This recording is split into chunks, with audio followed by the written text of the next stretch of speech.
So let's point out the components that we're looking to remove so you have an understanding of what we're doing. This rack and pinion will only come out from the driver's side. So this is the side that you need to concentrate on, even though we're going to work on both.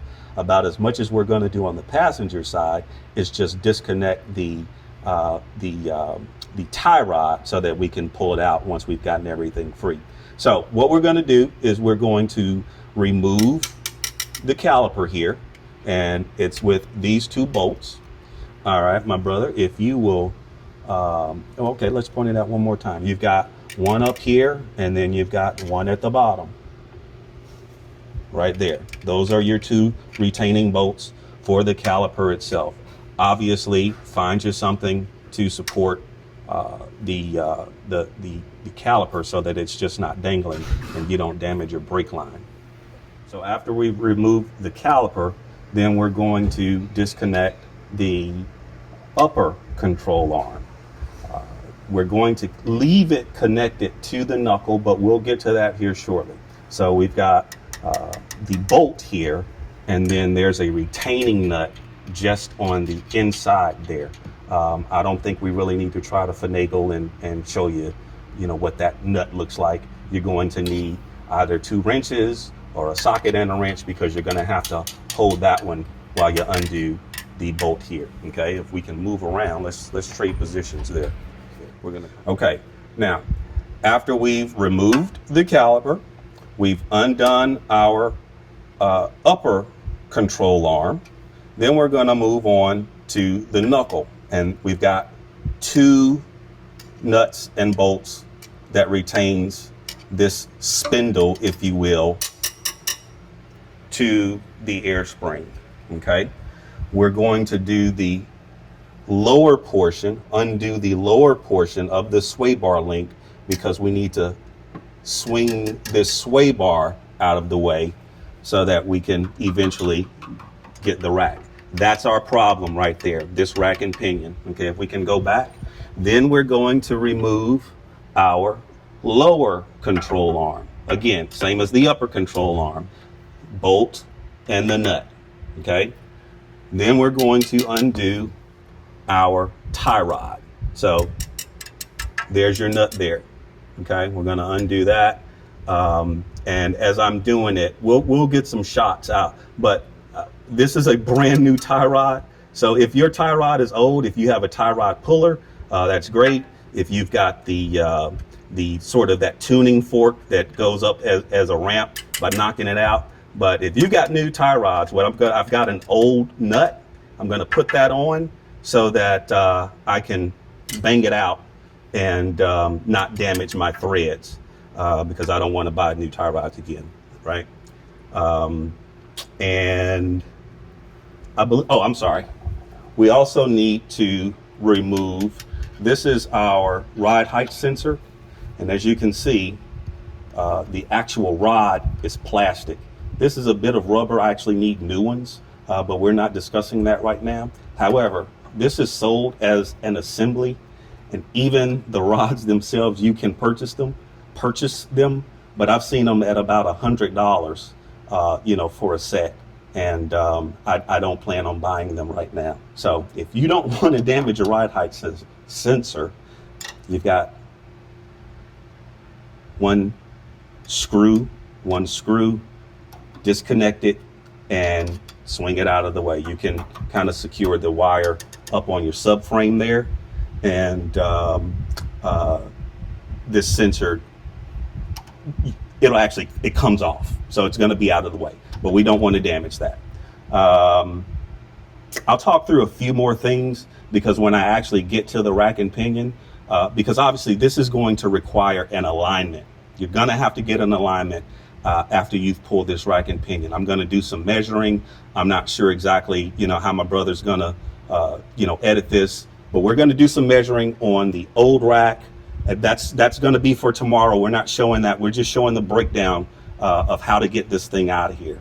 But what I'm going to do, because again, this is the second time I'm doing this job, is I am going to remove this boot that's going to expose the ball joint I can either get a pipe wrench, but I have a tool that will break that ball joint loose. I'm going to remove the entire assembly, and that's going to aid me in getting my alignment pretty much as close to where it was, because it was just done about a week ago.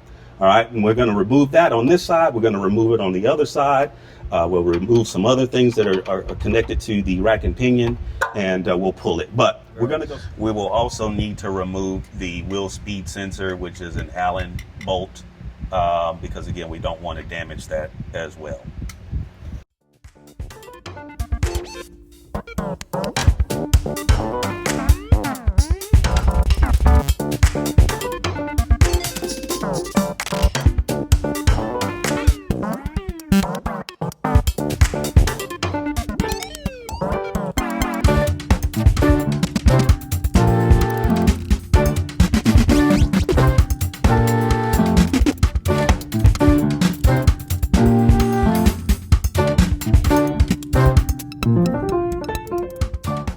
So I'm using bungee cord to secure my caliper. So again, that we're not just letting it dangle from the brake line. Again, breaking that brake line, you're going to have a bad day. You secure your brake or your caliper as best as you can.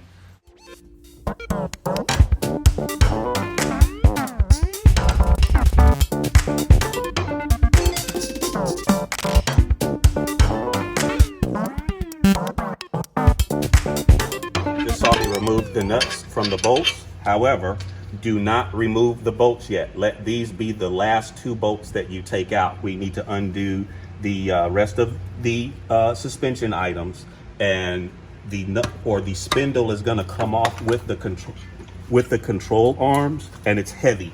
So let this be the last thing, or these two bolts be the last thing you take out.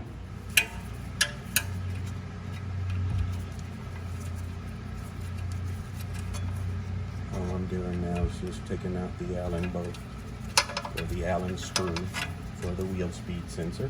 So again, we don't want to damage that when that knuckle comes off.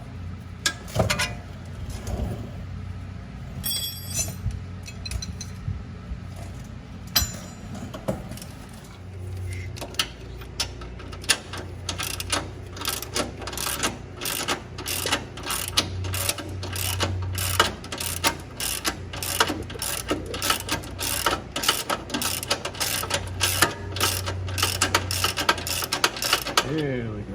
Let's loosen it now.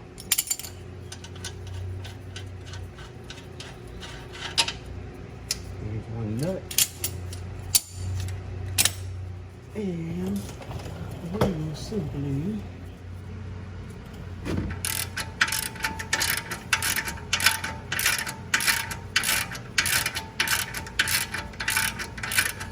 So as I mentioned earlier in the frames, I'm going to actually remove this nut, but I'm going to put my old nut on there because this threaded end here is actually tapered into the spindle. And I've got my BFH. I think everybody knows with that, a big F and hammer that I'm going to use to pop, pop, pop, tap it out. So I just wanted to get that going.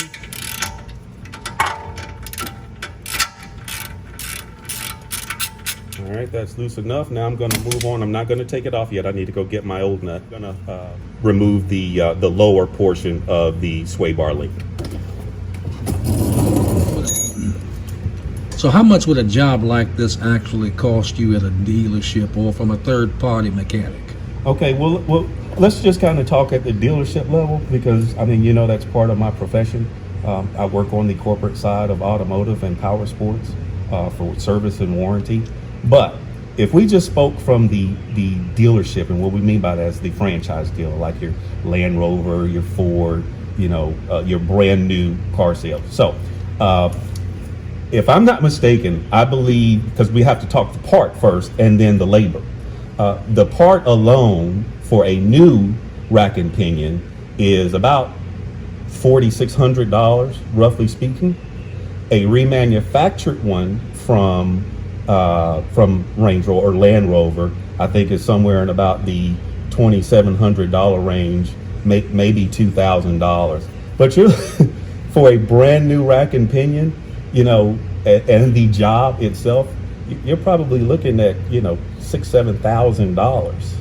So, um, you know, having just a little bit of courage, having just a little bit of understanding that all you're doing is taking off nuts and bolts.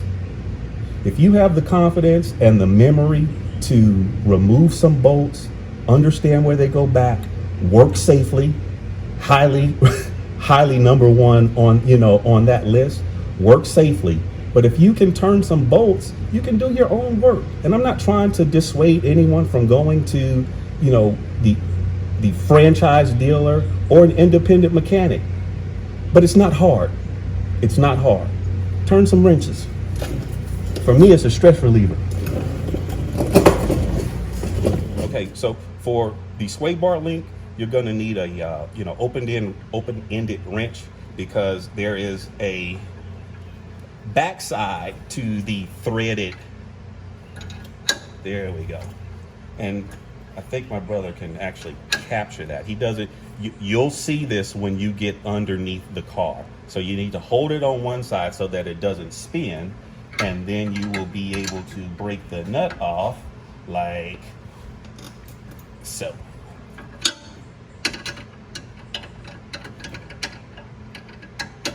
I should have had my ratchet for this.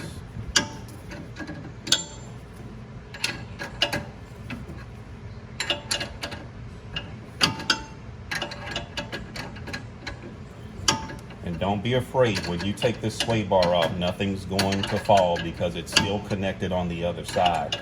Again, we need to focus on this side because this is where that rack is going to come out. So I can spin this off by hand now.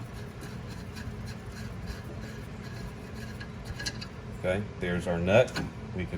So what I'm saying is, we'll take this sway bar will come out, and then when we undo the other side, the sway bar link, this sway bar, we're going to move up, secure it with a tie rod so that we can then finagle this neck. Can you see that? The neck of the rack and pinion, we're going to have to kind of swing it down and then out. But we'll get to it. Don't worry about it. We're going step by step. Okay, now we're going to remove our ride height sensor. So, like mine, you can see that, you know, it looks kind of dusty, and we don't want to break the tabs. But there's one tab here, and there's one on the other side. Push them in, pinch, push up on the actual sensor or the connector itself, and just don't prove me wrong. There we go. And then what I was saying earlier is we can just tap this, just run it right up over the subframe there. And then now we're removing the actual sensor itself. Run that out by finger.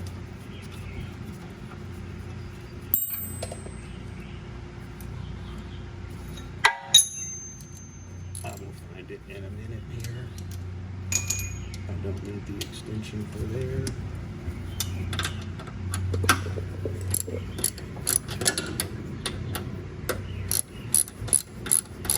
So we're going to remove our sensor, and we've got two more bolts. We've got this screw here, and we've got the one below.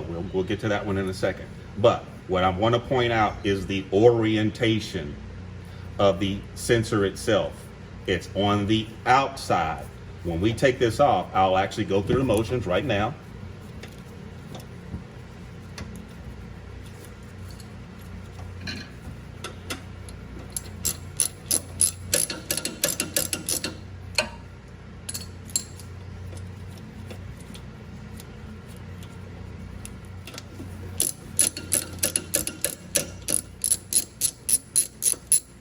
There we go.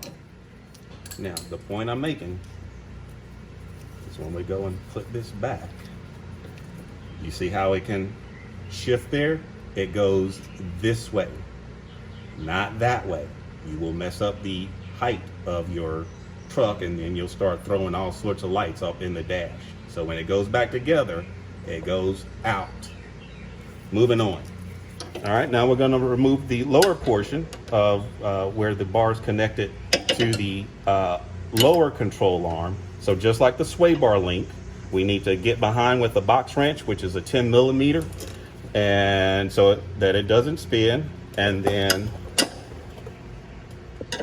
run it off on the other side. There we go. I think I've got it loose enough. Not yet.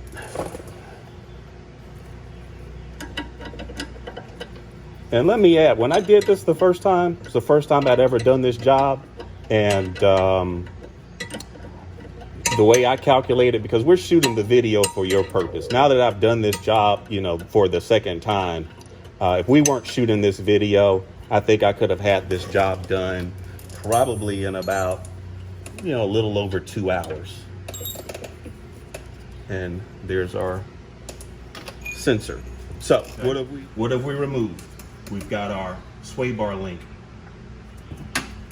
We've got the tie rod that I'm going to tap out here. And when I say tap, I really mean, you know, bang out. I'm gonna get that out. We've undone our bolts from the subframe for the upper and the lower and upper control arm. We've got to go on the other side. You can see how that's moving now. When we undo the same sway bar link, then this is going to move up. And then the biggest portion, once we get the spindle and this rotor out of the way, is our CV axle. That's the main culprit of this entire job. All right. But don't be afraid. We can do it. We've done several jobs before like this, and probably some tougher. Don't be afraid of it. We'll be back.